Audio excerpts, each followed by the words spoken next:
Greetings. Last week there was a big school shooting in Florida. Ended up with 17 kids being killed by a former student who was able to get AK-15 guns. Truthfully, I know nothing about guns. I don't even know what it looks like. But this seems to be kind of an assault rifle that a lot of people are saying really isn't needed, although the other people are saying we should be allowed to buy any guns we want to. This is not a gun control video, just so you know. It's a leadership video. So what has happened in the past week are a couple of things. One, we've had kids at that school who have mobilized other kids across the country, and there's going to be this major rally because kids are tired of being killed in school. That's one thing. The second thing is that because of a poor response by the NRA, that's just the truth, it was a very poor response, there have been a lot of companies who have dropped their, what do you call it, membership or whatever, their collaboration with NRA types of things. And this has basically forged an interesting backlash and support thing going with these companies. The company that suffered the most is Delta because they decided to drop their affiliation, and then the politicians in Georgia decided to remove a big tax break that Delta was supposed to get to save something like $10 or $15 million a year on gas prices, saying, well, if they're against freedom of, guns, the Second Amendment, then they don't deserve our money. Okay, you know what? I disagree with that type of thing because I thought politicians were supposed to be better than that. I mean, I thought the idea was to get big businesses to come to your state so that you could, benefit from them being there and having all those employees, but that's a different story. Anyway, I think that it's interesting when you look at some of the leadership and some of the things that they've said and some of the things that they've thought about. And really, the numbers make sense for them to disassociate themselves no matter the outcry. Because when it comes down to business, no one wants to be caught up in someone else's drama. Even though in an issue like this, that's how it works. So basically, you have the NRA saying they have 5 million members. But they're not, proving that they have it. That's just what they're saying. So let's look at this. We have a country of, 323 million? They have 5 million members.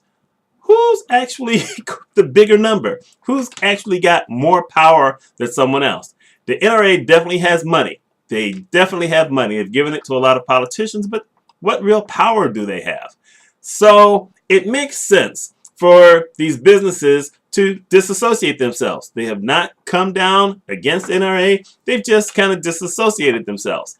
And then you've had some other companies that sell these guns and say, you know what, we're not going to sell these guns anymore, or we're going to restrict them to people age 21 or whatever. So there are a lot of people who are taking a stand, and that's because of a couple of things. One, the NRA leadership failed because they went after kids a second time. They didn't necessarily go after the Sandy Hook kids as much because those were elementary school kids, but they went after a lot of other people who were associated with that. This time they went after kids who are more savvy than they are when it comes to social media. You can't win. If you've got a bunch of 30, 40-year-olds going against 14 to 17-year-olds, you are going to lose.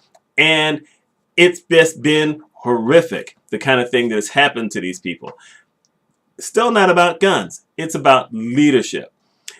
Strong leadership works to keep your organization out of controversy. That is really the idea. You're basically tasked with a couple of things. You're tasked with trying to make sure that your company stays profitable. You're tasked with trying to make sure that your employees represent your organization as best that they can, that they know how to do everything they need to do. But then you're also trying to keep yourself out of controversy as much as you can. And we've kind of heard this kind of thing going on for a while. We had this guy who was the CEO of Chick-fil-A some years ago who decided to go against gay marriage, even though, he said, well, this is supposed to be a Christian, company, but you can't just do that because you have your affiliates in all these other states who probably have hired a lot of gay people, and you just end up hurting everybody with something like that. You have the guy who is the CEO of, oh my God, Papa John's Pizza, who decided to go after the players last year because they were protesting, saying, well, it was them that was hurting Papa John's bottom line.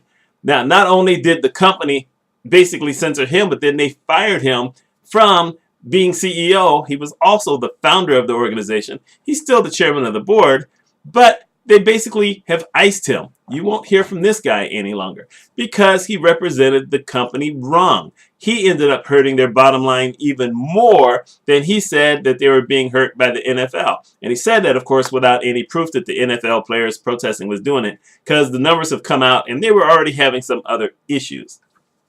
This is one of those points about leadership that I like to talk about all the time, is that you can put the wrong person in a position for the right reason, but if you don't ever examine their skills at being a true leader who can basically keep, well, you keep your company out of trouble and you keep your employees happy and you do all this other kind of stuff, if you haven't quite figured that out yet, you're not leading well.